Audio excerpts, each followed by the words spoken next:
Hey guys, welcome back to another Mike Force podcast. Got a lot to talk about today. I'm sorry I'm not as exuberant and loud as I typically am. I don't know if that's a good thing or a bad thing. I'm still dealing with a lot of pain from this neck situation, but I thought it was important to get in the studio and do a long form version of my show, Prepared. You know, Prepared is talking points. It's a short, distilled version of things that I'm thinking, things that I'm looking at, sources, intelligence, open source and closed source that people are giving me. And I want to go in the weeds a little bit today about the situation that's going on in Israel. You know, let's start off with this whole beheading of kids. This is a controversial topic all of a sudden when it comes to whether or not Israel is lying about the beheading of kids. I think I heard Ben Shapiro talk about it this morning, where he's saying that there are a lot of people coming out saying that it never happened, and that's propaganda. Even the pictures of cribs, beds, and even car seats filled with blood are staged photos. Here's what I'll say about that. Who cares? Who cares about people who have opinions about things they'll never be involved in and think the state of their world is a big conspiracy? You know, I think it's important to conspiracize about things that are going on in the world because we need to be thinking openly and freely about such topics, especially when it comes to things as extreme as jihadists murdering babies in their cribs. But setting their opinions aside, let's actually talk about the topic of that. I mean, are you surprised? If it was happening, would you be surprised that people in Hamas, the terrorist organization that is identified as a terrorist organization by every entity that counters terrorism in the world, Hamas and Hezbollah, who are funded and supported by Iran, are terrorists? They go out and they seek political allegiance, essentially, in the Gaza City Strip, or the Gaza Strip in the Gaza City, and establish that what they're doing is governance, where they're suppressing women, where they're murdering people because of adultery. They're still burying people up to their heads and rocking them to death in Gaza City. They're still pushing homosexual people off of rooftops because it's a cardinal sin. So what are we debating here? So are you debating whether or not a child was murdered or the method and means of murder? And if that somehow sways your morality, your moral compass in one direction or another, we have to have a serious conversation about morality, period. So I have experienced in a lifetime, it seems, of warfare against jihadists, an understanding of academically what this is about, but I've literally seen what this looks like on the battlefield in Afghanistan, Iraq, Yemen, Libya, Niger, Africa, Pakistan, and the list goes on. So when it comes to somebody who's conducting an act of jihad, let's just be very frank and clear.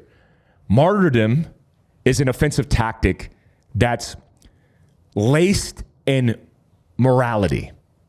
I mean, obviously, one country, one group, one organization's terrorist or another organization's freedom fighters. So they think what they're doing is for their cause is a good thing. But here's where you lose me. You lose me when you start killing innocent women and children. Fighting aged males in a conflict, in a war zone, in battle. I'm not going to say it's free game because obviously there's different components to this that are important to line out. But this situation for me is not complex. A lot of people are like, there's complexities to this situation. No, it's not complex because you have terrorists who are terrorizing people by murdering women and children. I don't even have to say the term beheading. If you murder a child with an AK-47 versus behead the child with a knife, there is no difference to me. I mean, like, yes, one's more grotesque, one's more deliberate, and one's more psycho. I guess you could put that out there because you have some disassociation. But if your campaign, your active campaign, and the strategy that you're executing is murdering innocent women and children, you've lost me. You're a terrorist. You're equivalent to ISIS, and there's only one way to deal with you. Kill them all. I'll say that very frank and very honestly. There's no education. I love when the State Department comes out and they talk about re-education and trying to re-virtue or re-democratize or whatever the statute, whatever the process, whatever the program, whatever the institution is. You can't do that for people who are conducting acts of violence so grotesque as killing innocent babies. Now, there is no controversy here. Hamas has gone into villages and murdered innocent men, women, and children, including infant children. So let's set that aside because that's what happened.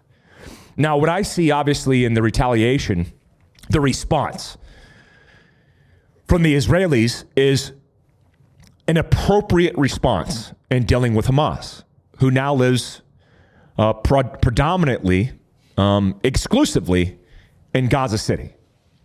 The Gaza Strip, which is a high-populated, densely populated area, has been giving free electricity, free water since its inception. Really, since a campaign of war has divided and conquered certain areas of land. Again, I'm not going to get into the political side of this because, one, I'm not the subject matter expert. I don't understand the conflict in its totality, but I do understand being attacked. I do understand the methodology and the ideology of jihadists in Islam, and I do understand what they're doing strategically. They're waging a phased campaign to destroy Hamas. Now, there's a lot of people on one side who are saying it's what they get. I mean, there's American citizens in Times Square who are chanting Allahu Akbar for the Palestinians, but predominantly the Hamas attack specifically in their campaign in killing innocent men, women, and children. I mean, there's video evidence of this, of Americans chanting on behalf of Hamas. When I see this phased campaign to destroy Hamas, I ask myself as a nation, what would we do? Well, 22 years ago in a campaign known as the Global War on Terror, we invaded Afghanistan. And then 2 years later, Iraq. Because we were responding to our September 11th, which Israel is comparing the atrocities that took place, which now is over 1,200 Israelis killed, as their 9/11. So there's no debate there. And my question for us fundamentally, as a country, as a nation, as a people, outside of all the noise, is what do we do next? What's going to happen next? Well, here's what I'm afraid of, because I've seen this, I've lived this, and coming full circle, stepping aside from this relationship with the military and the Central Intelligence Agency, part of me has changed. My ideas and my perspective on what is war, what are campaigns, what is global pursuit, and all these things. Let me explain first and foremost by saying some people just need killing. That's the reality of it. When bad people kill good people, the only way in some campaigns to deal with those bad people is to kill them. We experienced this with ISIS, with Al-Qaeda. We dealt with it in Iraq and Afghanistan with the Taliban. So if you look at the invasion of Afghanistan, our intent, our task, and our purpose was very clear and concise. All the generals, all the command staff, all the operators on the ground had an understanding of the critical nature of their objectives, right? That clear picture allowed us to hit the ground running and achieve a lot of tactical goals and objectives very fast. But then we started to transgress.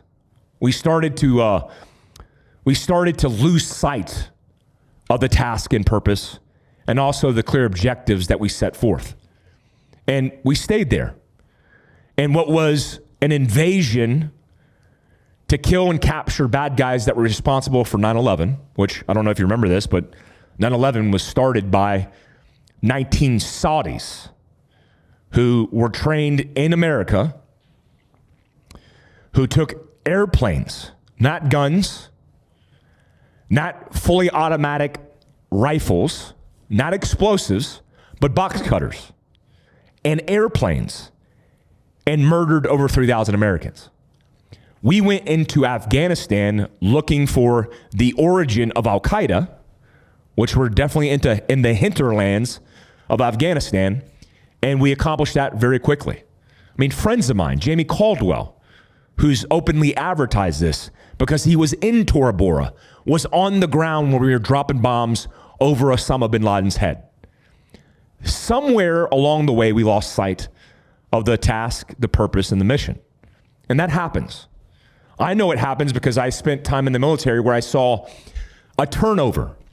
From my experience as a military guy who operated overseas in 9 trips to war in a playbook, literally a playbook that you could print out and put in a book, determine your path, your future for at least 2 to 3 years of operations. When you would come back, when you would rest, refit, we rarely did that. When we would upcycle, get prepared and full mission profiles for the campaign and the war, and then we'd go war. We would go in war, come back, and do the whole thing over again. What I saw was a reset of the button because mostly officers wanted to reset and have some impact on the battlefield at the tactical level, but most profoundly, the strategic level.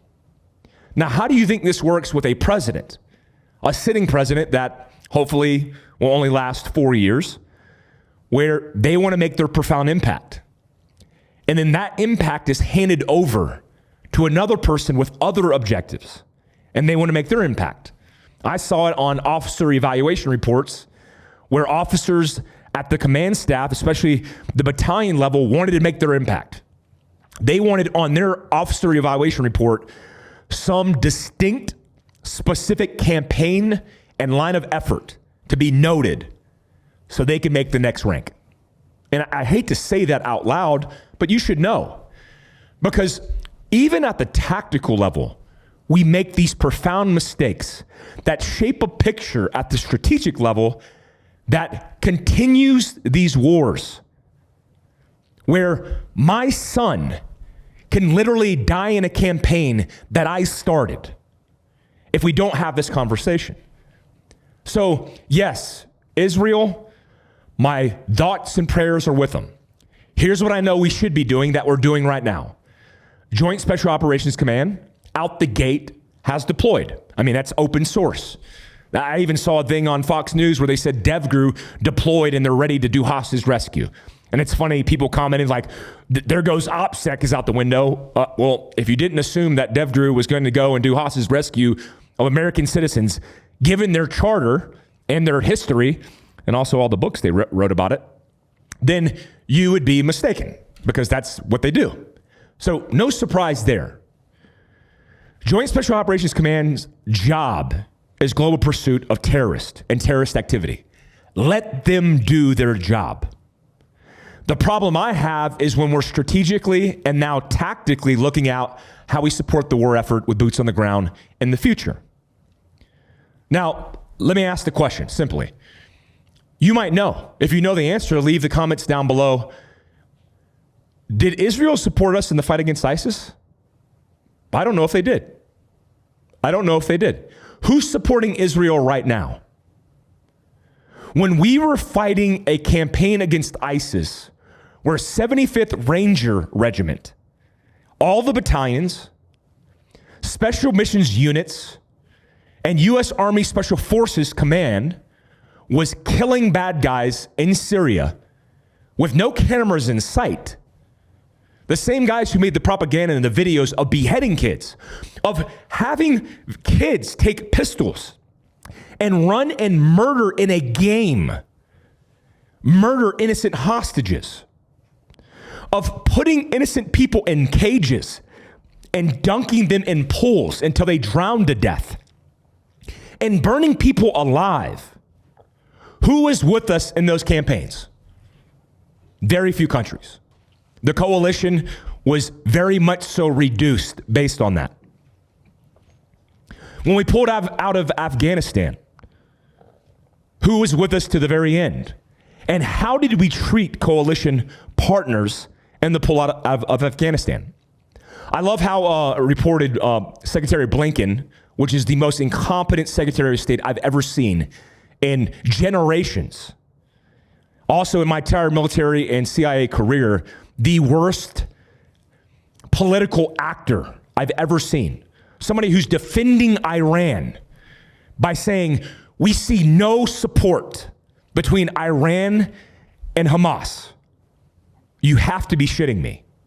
I mean, you don't have to see any support to know that there's been support since the very origin story, because Hamas is Iran's action arm. So is Hezbollah. I mean, if you fought in the campaign in Iraq and you lost your hearing, you might have lost your leg, you might have had a friend who lost his life.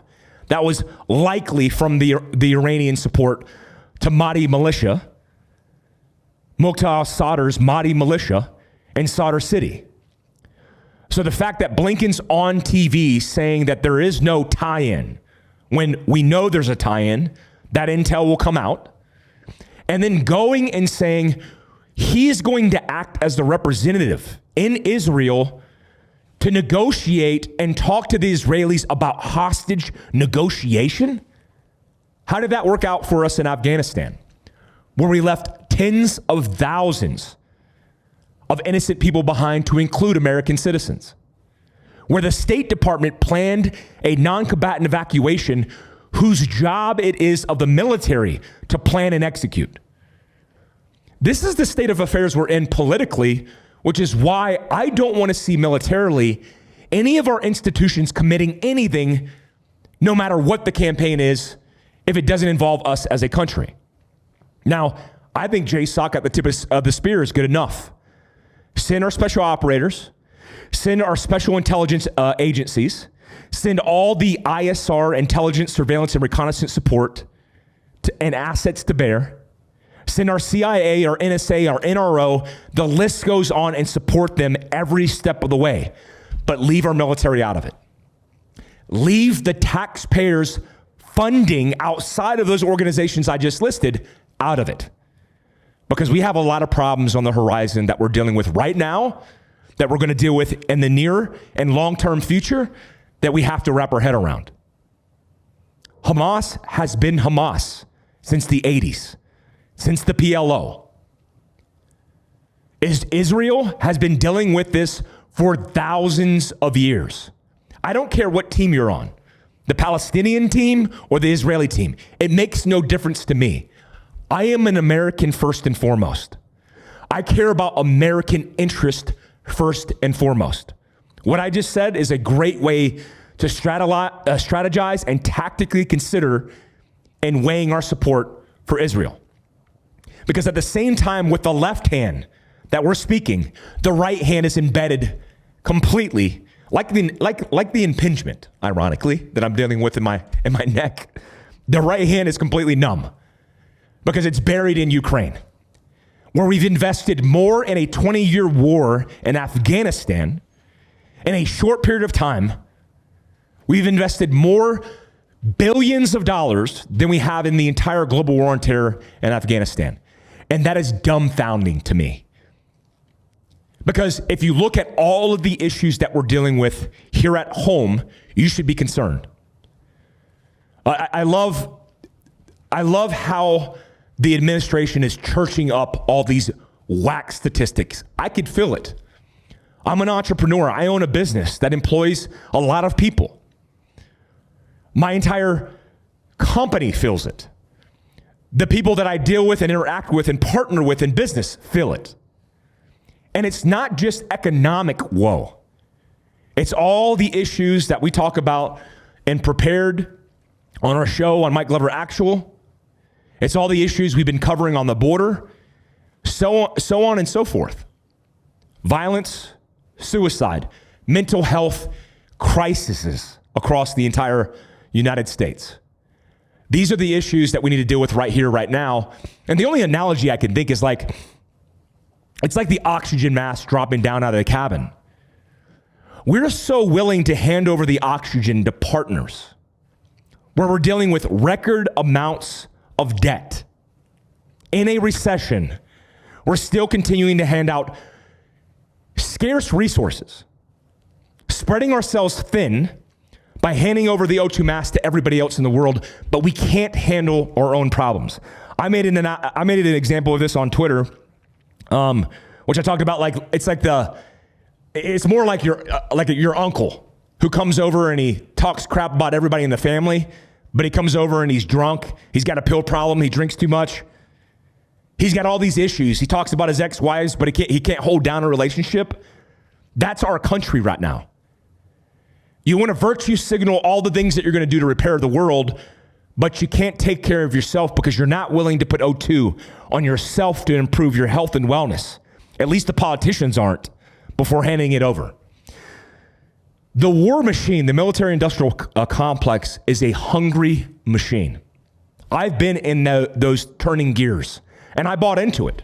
And I thought, especially in my time in period of war, take it from 2004 to 2016 to when I got out, I felt like the cause that we were involved in was just. But then I started losing buddies. Even when Ben Bittner, one of my best friends, was killed, I asked myself, was that worth it? What are we doing there? Why are we still there? So I understand this military-industrial machine and how it churns forward. The problem that we've created is it needs more funding, more support, and more proposition in order to keep turning forward. It's like my troop sergeant major coming to me and saying, Mike, we need to spend $3 million in 2 weeks. Why? Well, if we don't spend it, we're going to lose it next year. And the next year's budget's a little bit more, and then we continue to uptick it. And it's like, dude, what are we doing? Why are we even still here? I mean, I'm all about going after bad guys. I'm all about that life. But I think it should be in franchise speak, it should be very Fortune 500. Everybody else needs to take a back seat and focus on, if the inevitable happens, the worst case scenario, you're sitting on the bench, you're waiting for it to happen. And then allow JSOC, allow special operations to do what they do. That's the best way to turn this out, because unfortunately, what I feel like is going to happen right now, based on the resources and the scarcity that I'm already seeing, is we're playing right into the hands of a strategic campaign. I mean, if you're China, if you're Russia, if you're Iran, this is playing out exactly how you want to see it. On my Twitter, which is Mike, I can't even believe I'm quoting tweets now. That's my life. It's Mike Glover 1 or Mike A Glover 1. I don't even know my own Twitter handle. But I said, here's how it works. Number one, create distrust. Create a campaign of propaganda that creates distrust in each other and the government. Because when you establish distrust, then you don't know who to trust. And you're leaning on anybody you can, even in a voice on YouTube or a podcast, to rationally and logically and maybe even reasonably set your path forward. Number two, promote division. Don't just promote it, but get every social media platform with billions of dollars behind it. Get on every social media platform and get more reach and engagement, because you need to promote it across every single bandwidth that's possible to reach and access not just the people that you want to affect, but everybody else who's a talking head. Because the more that you promote division, the more that it will amplify it. Three, spread capacity thin. We're in the third phase of this campaign, because when you spread capacity thin, when you stretch your resources to the very end, you can't respond and you can't react. You might have the capacity, but you don't have the capability. Right? It's like a company that's worth a lot of money, but all that worth is in debt. All those lenders cut ties. What are you worth? The t-shirt with the brand logo that you're wearing is what you're worth. You're worth nothing. Lastly, all you have to do is strike when complacent. And I buy into this. If I was going to run a campaign, this is exactly what I do. I don't know. I might even been part of some of this strategic campaigning for adversaries and counterterrorism. So if we think about the Trojan horse, if we're allowing millions of people cross into our border, even if they're vetted, like vetted by the way means getting biometrics, getting a scan of their retinas and saying, okay, you're not popping up in a database, continue to move forward. How do we know those people haven't been recruited? How do we know that the 17 plus countries of Mauritanians, of Africans, of South Americans, of Indians that are being allowed to come into our country with no recourse, with a 2 to 5 year waiting list, aren't being told to activate at some point? How do we know they don't have an incentive in their own personal jihad to do something about it? Because when you strike when you're complacent, imagine a scenario where you're Israel, where now we're talking about sleeper cells that are activated. Guys, 19 losers that went into the country with a plan killed 3,000 plus Americans. 19 losers. Take that, amplify it by hundreds, where now you don't have to have a complex plan using a 747. Now you just have a bunch of losers who sporadically do something. Take an AK, fire up a mosque, fire up a following of people, a protest, a government building, whatever it may be. Think about the chaos, calamity, and the centralized control the government is going to want. I mean, if TSA is an example of what happens with control, when the band snaps back and hits you in the face, you'll see that times 100. So all we have to do is create chaos with all the distrust, all the division, all the things that are already amplified. And what does that end us? Not as the United States, not as the United America. Yeah, definitely as a divided we fall scenario. I'm putting that out there because it's important that we talk about where this potentially leads. Man, I wake up every day and I do this for a living, guys. This isn't a part-time gig. I'm not virtue signaling as a hobby.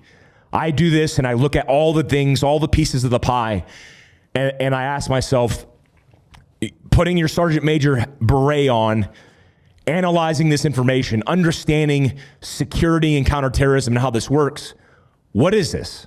What does it fit into? And the answer is a bigger campaign. And you might just be part of phase 3 of a very comprehensive and strategic operation. And it's like, well, they're not smart enough to do that. Give me a break, guys. 19 losers from Saudi Arabia came into this country with a plan and the motivation. That's all they needed.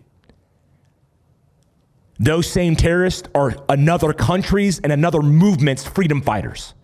And here we are, infighting, arguing in comment sections about whether or not a baby was beheaded or shot in the face with an AK-47. We are those guys. How do we get our priorities straight? Focusing on the task at hand. The number one task is stop worrying about everybody else and focus on yourself.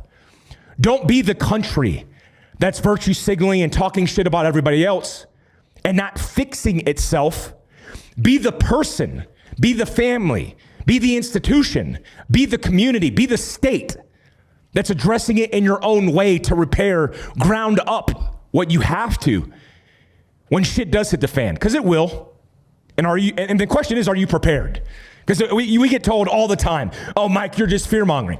So let me ask you a question. If you're in a village in Israel on the border of Gaza, and people are banging in your door with an AK-47, if you're a middle-aged male going to school in Kiev, and you're being issued an AK-47 to go to war, that didn't happen 1,000 years ago. It didn't happen 100 years ago. It didn't happen 5 years ago fighting ISIS. It's happening right now in our own backyards. When I see the savagery of human beings, it's a reminder that evil still exists And yeah, you could sit here and talk about it all you want, or you could be prepared to do something about it. So while you advocate on your social media for all these things, while you virtue signal whether the kid was beheaded or not, push all that shit outside and focus internally on what you need to do to get squared away. I just saw this Instagram post about a leader of Hamas just called for Muslims around the world to embrace a day of global jihad, Friday the 13th. Guys, the religion of Islam has existed coinciding with Christianity 700-800 years post, and they have been in these crusades, these campaigns, and this conflict for as long as I've been alive and you've been alive. You could quote, you could historically reference, you could Google and virtue signal on a post. I don't give a shit. I don't care if the leader of Al-Qaeda, the leader of ISIS, Hamas, and Hezbollah are at a round table declaring jihad on everybody who's not Muslim. What I am prepared to do is shoot any bad guy in the face that is going to, I probably should cut that out. I am prepared individually, in any case in point, to defend myself, the safety of my family, and those that I love. How about you just take that? Like, forget about all the virtue signaling from the Twitter accounts from the terrorist, and you concern yourself with what would you do right here, right now if shit hit the fan? And you think your pistol in your EDC band, your black multicam kit at home, your first aid kit in your trunk, whatever it is that you identify as being prepared, is it? It's not. It's not likely enough. I don't have anything to sell you. I don't have a transitional point here. What I'm saying is it's not likely enough. The worst case scenario, as we could take a lesson from a week ago, is terrorists from 800 to 1,200 is the rumored number, pour into your town, pour into your city, and start going door to door with AK-47s, grenades, and suicide bombs. When they start doing that, how are you prepared to respond? The 15 rounds in your high capacity mag aren't going to get it done. What else you got? I'm actually just proposing the question for you. I'm proposing the question for you. What else are you going to do about it? So I don't give a shit if some chubby dude on social media is talking about how we need to do something about this, because the only thing you could do is be prepared as an individual in your individual circumstance. I actually like the comments when somebody says, Dark Horse _ Lionheart says, you should always be ready, not just when a chubby dude in a suit says to. Some of you should be more concerned with why you feel the need to conduct your life according to news drops from these reliable sources. And I buy into that.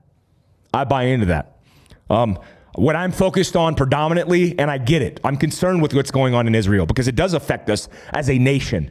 But right now, what I can control and what I can affect is my day-to-day. My children, which are in the room next to me, when shit hits the fan, I'm prepared to handle that. And the security and all the things that I'm doing in the future, all the preparation, all the training, all the things that I talk about at Fieldcraft Survival, that's what I'm focused on. Let's get to some questions. You guys asked a buttload of questions. I'm not going to be able to get to a lot of them. Current hostage situation in Gaza. Right now, the reports are there are over 20 hostages in Gaza that are American citizens. Hundreds of hostages. Right now, the estimates are anywhere from 150 to 200. Here's what I say. Hostage situations, predominantly in these type of scenarios, are worst case because they're hostages being taken in a declared war zone. I mean, Israel has declared war on Gaza. Why does that change? Well, I've done hostage rescues for British, for other Eastern European countries, coalition partners, and even Americans in my time in the military. I've done hostage rescues in Sadr City against the Mahdi militia, where we're in a war zone behind enemy lines, making movement to a proposed location where hostages are being kept. The problem in that is you don't and likely will not have speed, surprise, and violence of action which are the three principles of close quarters battle and potentially hostage rescue, where you're trying to get the one up. So what does that mean? That means that based on the estimation of the force, their capability and capacity, you're going to take casualties. That is something that in hostage rescue you're briefed on. And that is something that the United States, as well as Israel, is going to have to weigh. You know who the subject matter experts on hostage rescue are? Over America? Israel. They've done in Africa, in Israel, some of the most significant hostage rescues. I know this because I've done case studies on them in the history of hostage rescue, including a blind C-130 landing into a situation where it seemed like impossible odds, where they rescued the majority of the hostages alive and took minimal casualties. It is going to be a very difficult situation for those hostages. Part of the issue is when a jihadist versus somebody who has political goals and incentives takes you hostage, they're doing it to leverage those hostages as insurance versus an incentive to buy them back something in return. Meaning, Hamas likely took the hostages not as negotiation pieces, but as a shield in order to not get bombarded by Israeli missiles and mortar rounds. If I have hostages, it's less likely that you're going to bomb me or attack me because you don't want to kill those hostages. That's likely why they were taken, which also means that most of these hostages, if not given back by a moderate version of a jihadist who becomes more sensical, is that a word? Who's likely to come to some sense of reason and say, oh, maybe we should give these guys up because we don't want to die. That might be the deliberate applied pressure that the Israelis are doing.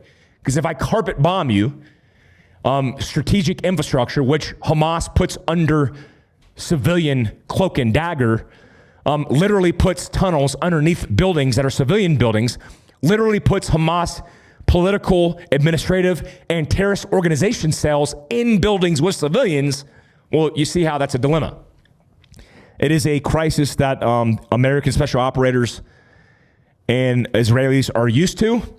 And like I said on Fox News the other day, if anybody can get it done, they'll get it done. Somebody asked right next to that question, do you think a special missions unit will act solely in an advisory role or direct action? I can't speak to that because I'm not there on the ground. But what I will say is either or is the option. Any spreadsheets or inventory sheets available recommended for preparedness across the board? Yes. A lot of the things that we talk about in very specific detail are available on our app. That's in the link down below, which is the academic version of what we're talking to you about. Also, it's part of our training protocol. And guys, I hate even, it feels ugly saying that, but you should know in your own communities, in your own networks, there are people where you can cross-train and get this type of information from, but you can certainly reference our app at Fieldcraft Survival, wherever apps are found. How do we draw the line between when Americans should and should not intervene in foreign wars? It's a good question. I think partially I made the example in my beginning talk, but for me, it's simply binary. If you're a terrorist and you attack American citizens abroad, we have to, by, with, and through, support the counterattack or offensive against those terrorist actors, no matter what. That needs to be on a short timeline.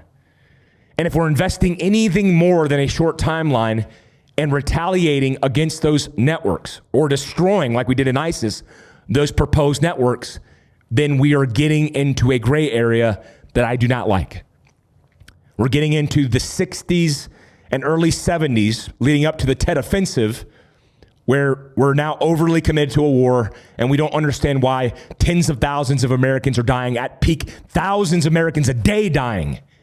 And we're like, how did we get here? Well, we got here because politically you're making those decisions for us and we have no other choice but to die in place.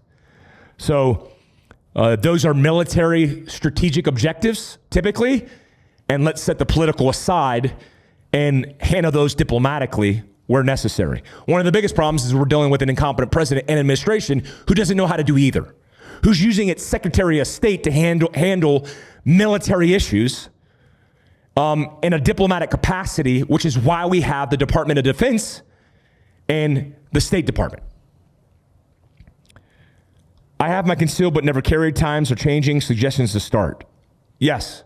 If you don't carry, start taking basic education that's free for us, from us, everywhere that you could find education that we put it on. YouTube, the Fieldcraft Survival channel, the free side of our app. Guys, I put out thousands of hours of free content because I want to provide that value to you for free, because learning how to gun handle, learning how to buy your first gun, learning how to safely use a firearm or to carry a concealed pistol should not be a part of a business strategy. It should be there for free for you to understand how to do it safely. There's plenty of resources for that information out. Potential outcomes from the conflict in Gaza and how will these affect the West? There's many examples of this. In 2005, when we, as a nation, were involved in the height of the war in Iraq. I remember the campaigns in 2006 where we surged against Al-Qaeda in Iraq. I was part of that surge. I was in Afghanistan in 2005 for 9 months and then deployed immediately to Iraq in 2006. Israel was involved in a campaign to establish Gaza. Now, Gaza City and the Gaza Strip was partitioned, and then soon after, Hamas took over as a political entity to command and control and govern that strip. That became very problematic, but it became part of the balance or the nature of balance between Israel and Palestine. Right? There was a tit for tat. The issue is they've been at each other for decades. And as this campaign continues to evolve, right now we're in the beginning phases of that deliberate operation, which is softening Hamas's infrastructure. That's not from my mouth. That's from the commanders, including the two-star general that's running tactical operations on the ground in Israel. That, as you've seen it reported, is hitting targeted sites, destroying infrastructure underground and above ground. The next phase of that will be occupation. It is likely to happen within the next 72 hours. As you hear me run my mouth about it, within the next 72 hours, there will be a physical, boots on the ground campaign of pushing through Gaza, retaining control of key geographical parts of that city, and set up a base of operations. That is likely to happen. Where does it evolve from there? Within 90 days, you will see a complete takeover of Hamas, their infrastructure, and their campaign, with the hope, I would think, strategically, not tactically, but strategically, that Hamas at some point as a political represented party will come forward and have to come to the table for negotiation. That will likely come with some kind of by-with proxy campaign where they will no longer be allowed to govern their state in Gaza City alone. Now, the problem is you have Hezbollah in the north who is conducting their own campaign, decentralized, being sort of supported by Iran, that is conducting acts of terrorism into Israel as well. So now on most sides, for the exception of Jordan, we're looking at a campaign, and the exception of the Egyptian side, Sinai, we're looking at a campaign of being surrounded and having to deal with this. If Hezbollah continues, if Iran at any point, which they haven't at this point, said they have supported Hamas in these terrorist acts, in fact, the intel paints a different picture. The intel actually paints a picture where the leadership of the Iranians were surprised. Now, I don't know what that is. If it's a cable, if it's an intel report, if it's open source, if it's closed source, I don't know. But that still doesn't mean that Iran isn't supporting the organizations like Hezbollah and Hamas and doing their terrorist acts. Like when Blinken was asked, would they cut off the $6 billion? The answer was, from the national security director's perspective, was they haven't touched the billions of dollars. And then the person said, the journalist said, no, that's not my question. The question is, now that you know that Hamas has attacked and we know they're financially started up, campaigned, and supported, are you going to cut off the money? I mean, that would be like the business analogies. That would be like the startup funds for Uber being asked if they're going to cut off funds and them saying, we had nothing to do with anything. It's like, you started the startup funds, the seed funding for Hamas. Let's get that out of the way. We're asking, as American citizens, the $6 billion that we cut off, are they going to have access to that? And the representative said, we're not going to address that, which means they are going to have access to it. But it's strictly for food and humanitarian aid and efforts. I get it. We're trying to be somewhere in between politically and militarily, but I don't agree that any dollar they should have access to, especially given the circumstances of Hamas attacking. Worst case scenario, lastly, is Iran does support them. They do get involved in the campaign, which would be a very bad precedent, because then China and Russia will become involved, and we'll be looking at a World War III campaign fought on the battlefields of Israel. And you better believe there will be American boots on the ground, more so than the ship and the boots that already exist on the ground. There are American boots on the ground. That's already happening. Do you believe that good men and women can conquer evil men and women? Yes, with a companion effort that isn't identified in post tweets and even generational perspective. I know this because I've been part of campaigns, conflict, targets, where I've killed bad guys and saw the children of those bad guys that we left behind on target. And I knew when I killed his dad that he was looking at his father. He was looking at the devil that came into his home. And he was going to be preached to by his Amir, by his mom, by his uncles, that evil person who came in with black rifles and green eyes was the devil. And that kid was going to grow up to be a terrorist. So you can educate. You certainly can reform, but it takes more than a glimpse on Twitter or a comment thread to get the feedback that you need to be satisfied. And that's the problem with most people. They're not playing the fucking long game. They're playing this from tweet to tweet, and they're serving best interest. And that's self-loathing, and that's self-serving. And that's the problem with us as a human being. Yes, we can combat this. I feel like in my purpose, in my driving factors as a human being, me running my mouth, planting the seeds, getting the feedback from 10 years ago when I was running my mouth of people saying, you helped me get to this next level, or you changed my perspective, or I just got through the Q course and the talk that you had, whatever it is, that I'm playing the 10-year game at a minimum. Can you humanize the children and families of those who might live in Gaza or Lebanon? I can. As I just depicted in a story about me killing bad guys and having their children look at me like I was the devil. I get it. I do get it. Here's what I also understand. I understand the conflict and the nature of men. Young men want to be warriors and serve their tribe. That's what those men are doing. They are serving their tribe because they're getting the affirmation from all the people.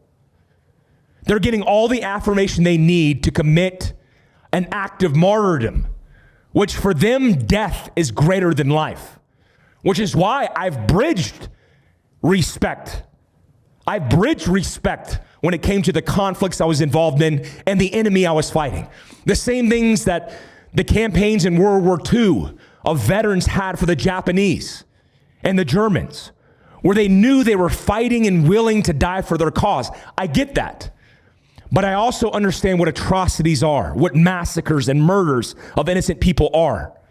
And there's a big difference between collateral damage of striking Hamas underneath a building surrounded by children they're using as shields, and going into a village and murdering and massacring mothers while they hold their babies.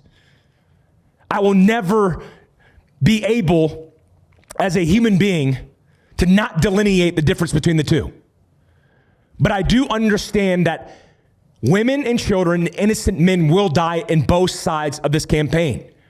Where is the bridge? Where is the connection? Where is the continuity, the connectivity? Leadership and diplomacy.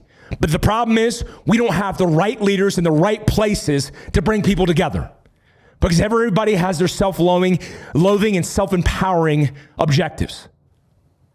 I think if I was president of the United States, I would be there on the ground in Israel, campaigning, which is one of the things that we try to do. We try to get Saudi Arabia on the same sheet of music with Israel. Yes, it had to do with campaigning to reduce costs of oil, and that was a factor. But we did it in Jordan with King Abdullah, who I've worked with his special operators. I've done that personally on the ground. We've done it before. We've bridged these gaps. But who's going to do it? A great leader is going to do it. Unfortunately, we don't have the leadership in place to do it right now. And that's a travesty, because all it takes is one man to be able to stand up, to not be weak, to have the conversations to bring people together. Ronald Reagan did it. Bush did it. Hell, Obama in certain factors did it.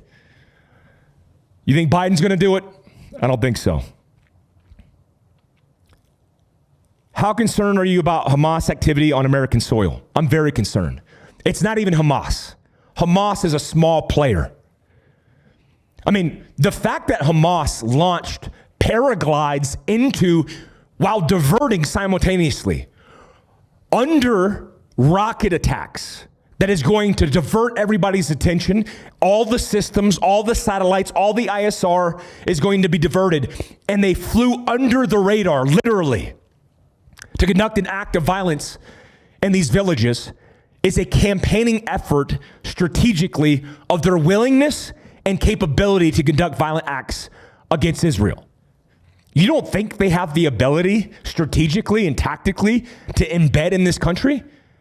I'll tell you, one of the last classified briefs I got that was TSSCI'd and compartmentalized that I got in Libya before I left was talking about foreign fighters and the role they play in the world. You would be shocked. You would be shocked at the number of players that are currently on the ground in every nation. This is open source information. You can get it. The estimates, you don't even want to know. I don't have to speculate because I know the estimates. My information's dated, but I know the estimates. But think about that for a second. When we're sitting here politicizing this, we're turning this into a campaign for somebody's political run for their tribe. There are people running across our borders, and we feel bad for them. But like Sheriff Mark Lamb said, if you had 10 immigrants, because you feel bad for them, sleep in your house tomorrow, and you knew 10% of them or one of those people could be a pedophile, a murderer, a rapist, would you let those 10 people sleep? Would you take the chances? Would you roll the dice? And the answer is no. So we're focused on the sovereignty and the protection of other states, including Israel, but we don't have our own people squared away? While tens of thousands pour over a porous border and are let in, and you don't think Hamas or jihadists or name the radical ideology doesn't have the ability to activate? I remember seeing from my own eyes as a sergeant in the Army, watching towers hit, watching the Pentagon getting hit, cleaning up the debris in the Pentagon post the experience. Where you have people who are like, that was a conspiracy. Well, it's not a conspiracy from my perspective because I helped clean up the bodies in the Pentagon. I saw what that plane did to office buildings of innocent people. So yeah, for sure. And we're not paying attention because our national security organizations and objectives are elsewhere. We're more focused in the binos looking downrange than we are at our own feet while they're already entrenched low crawling up the hill. How much time I got, John? You got all the time in the world. Yeah, I'm enjoying this. Why do you think the president has not been impeached for his crimes? I don't care. I don't care because we can't get it done. A lot of the things that you hear are speculation. We got to focus on the things that we could change right here and right now. Political campaigning beyond your influence and control, virtue signaling beyond your abilities and control are ludicrous. It's why me and Andy Frisella talked about this in a locker room at First Form.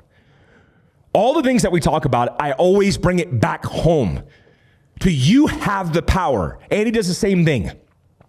You could talk about all this shit you want. You could speculate, you could lose sleep, you could post about it, you could tweet about it, but at the end of the day, it's about what can we affect as human beings in our own worlds. What you can affect right now is raising good babies, going to your parent-teacher conference, running for mayor, for governor, for Senate, for Congress. The first thing I always say when somebody's always running their mouth about some political official is, are you willing to step up and do it? If not, shut the up. How bad is it going to be in the U.S. before and after elections? It's going to be bad. I mean, I've painted that picture. This isn't speculation. I could lay out a detailed and organized understanding of how this works and why it's going to be bad. But let me give you an example. Who's focused on Trump right now? In the national media. Even in your own hearts and minds. Are you focused on Trump? No, because you're trying to get through the day. You're trying to put food on the table. You're trying to take care of your family. You're trying to raise your kids. You're looking at Israel right now. You know who nobody is looking at? Trump. And so when it comes to your span and reach, yes, things outside of your control are going to get worse. But the question primarily, just like I talked about a minute ago, is what are you going to do about it? How can I help Israel? Good question. A lot of people have asked that same question.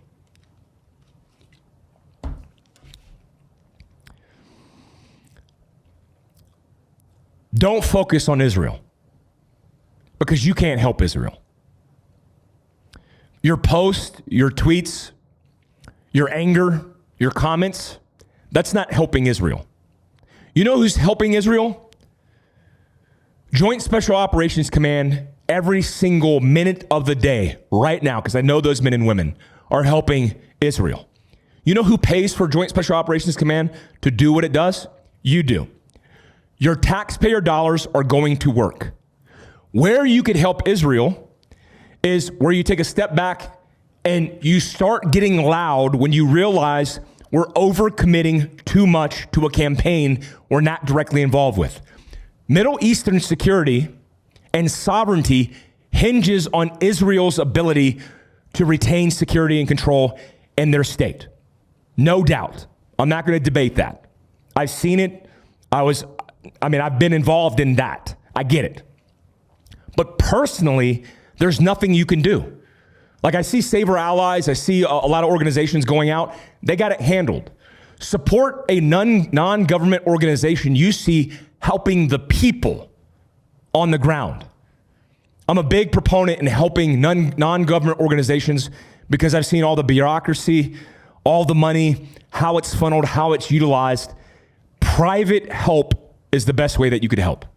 Pray for Israel, right? Pray for the innocent civilians on all sides of the innocent women and children that are being killed because of the inability for leaders, for diplomats, for strategists in the military, for whoever it is, the absence for them to get their shit together. Innocent people will pay with it with their lives. That is the revolving door.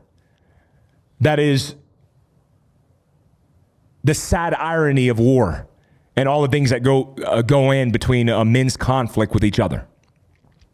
I hate seeing it, and I pray every day.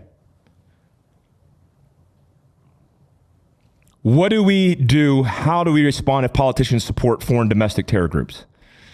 I don't know the specifics of that question. I assume some of the things that you're talking about relate to BLM. I saw some information that came out. I can't confirm or deny it. That BLM out of Chicago supported the people of Palestine. If you're supporting the people of Palestine, that's fine. The second that you say you support the people of Hamas, you are supporting a terrorist organization. Palestine has normal people in it. It is being governed in Gaza City by Hamas, a terrorist organization.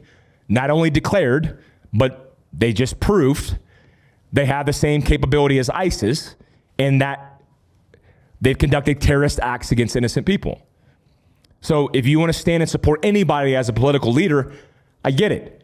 As soon as you support terrorists, people who are murdering innocent people, you should be taken out of that political position. How you do that, I have no idea. I talked about it the other day on social media where I was talking about January 6th. I hope the analysts of the FBI, who are likely watching this, because they're paying attention to every word and nuance that Mike Glover puts out. I hope in analyzing this open source video, you're putting as much effort domestically in me as you are the people in New York who are showing videos of innocent men, women, and children being massacred and them rallying in their support of that massacre. I hope you're paying attention to them. As much as you put in analyzing the faces on January 6th, I hope you put as much effort in analyzing the faces of the people who are supporting terrorism across the country. Because it's not Mike Glover who's going to activate and get my jihad on. In fact, me and people like me are going to be the ones that are going to be saving your analyst ass.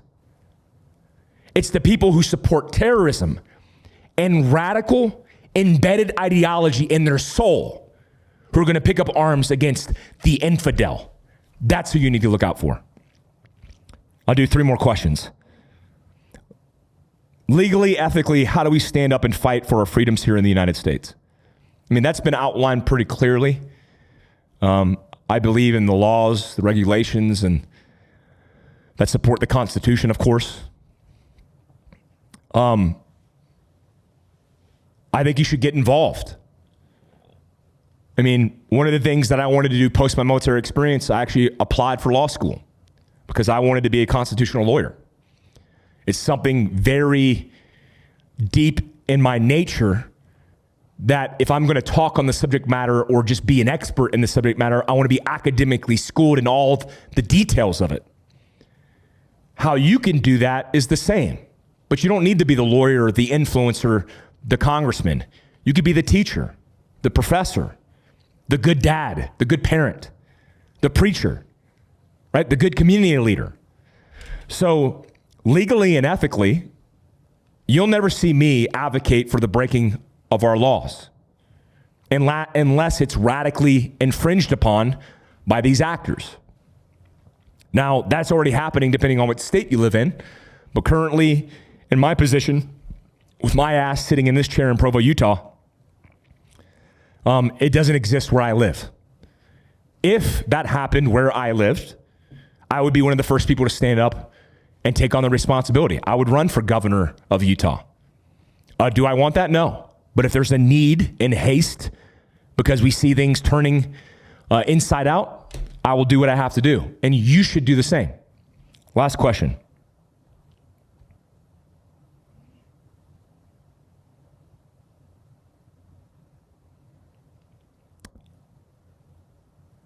A lot of these are, I apologize, just give me a second to get through some of these. Some of these are the same question.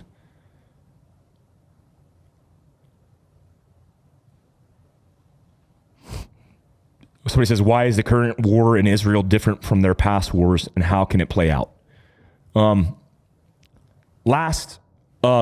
you look at histories, the 6 Days Wars, if you look at them giving up Sinai, if you look at the establishment of Gaza City, the Gaza Strip, Hamas has been around since the 80s. When you look at history in its totality and declared wars, Israel yesterday just established their own war department in emergency management and crisis like these. They are just setting the precedent of establishing their own department that declares wars for things just like this. Everything beyond now was established with constraint, with parameters, with negotiation. There is no negotiation. This is their 9/11. They're responding, and no negotiation table is going to stop them from destroying Hamas where they lie. That is very different than any other established conflicts or campaigns, some of which have lasted 6, 3, 4 days total. This is completely different.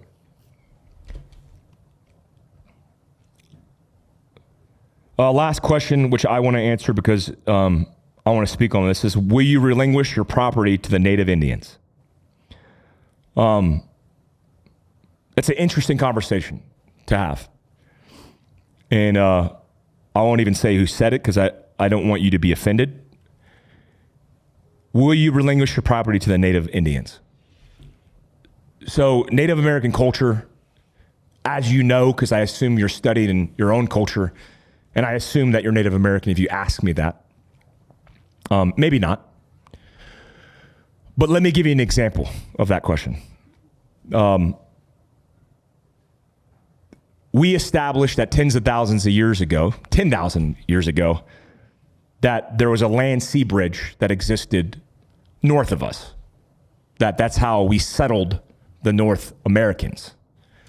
That theory, as of years ago, but very well solidified and confirmed now, has been basically pushed out. Because the footprints in New Mexico that were discovered years ago have been confirmed through carbon dating of being 20,000+ years old. Obviously, establishing that people were here and people always lived here.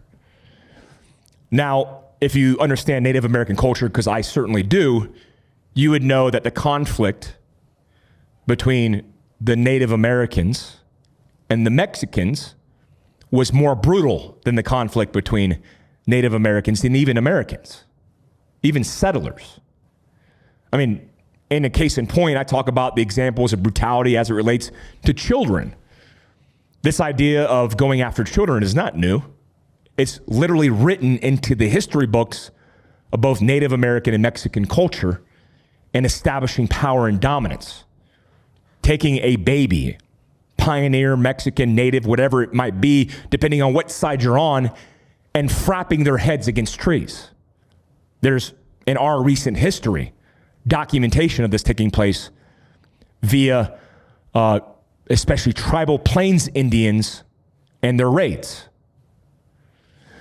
When you ask me, as somebody who was a product of the Korean War and occupation, who has both Korean heritage and Scandinavian, Norwegian heritage.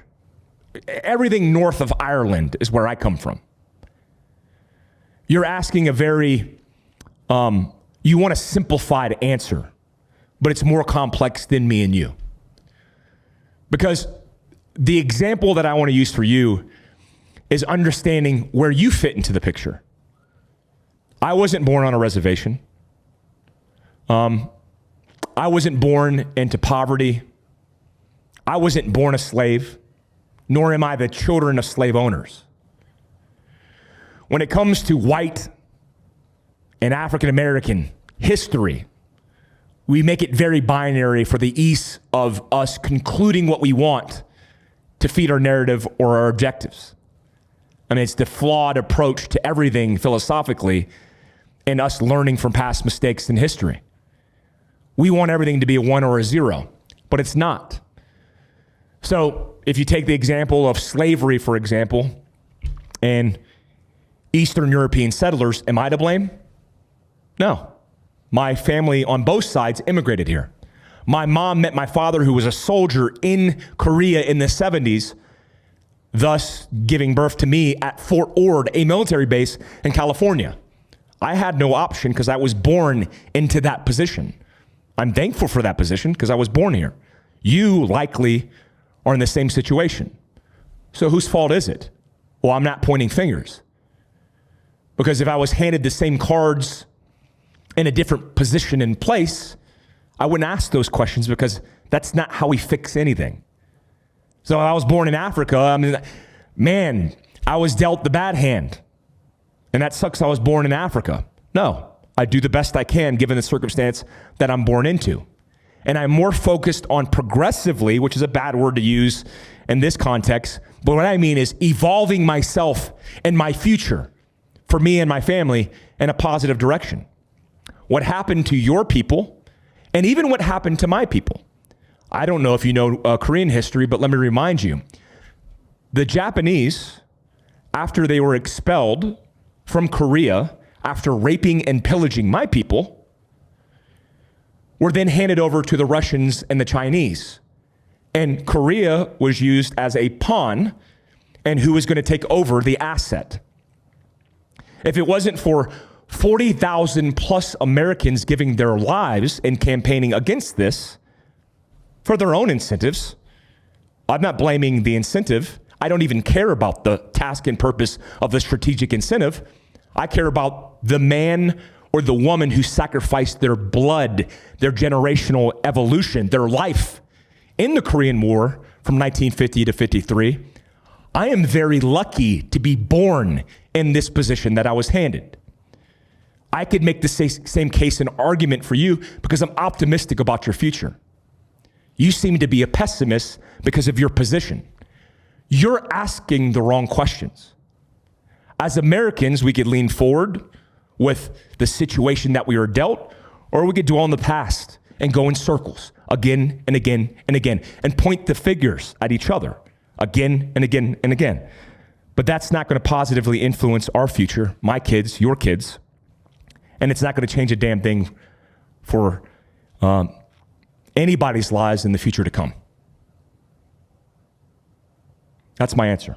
Probably not the binary solution that you wanted, but that's the answer that I gave you. I'm thankful for being alive, being healthy and well. Despite all the difficult things that I've been through in my life, I'm very thankful because people have it much worse. Right now, if you're an Israeli who was in a village right off of Gaza City, you have it much worse. And that's how I look at it in all the perspective. Guys, I want to give a big shout out, and I'm very thankful to our sponsors, Black Rifle Coffee Company. I mean this a lot because if it wasn't for Evan's belief in me personally, I wouldn't be able to do these things that I do with financial support from Black Rifle Coffee. I asked Evan this morning via text.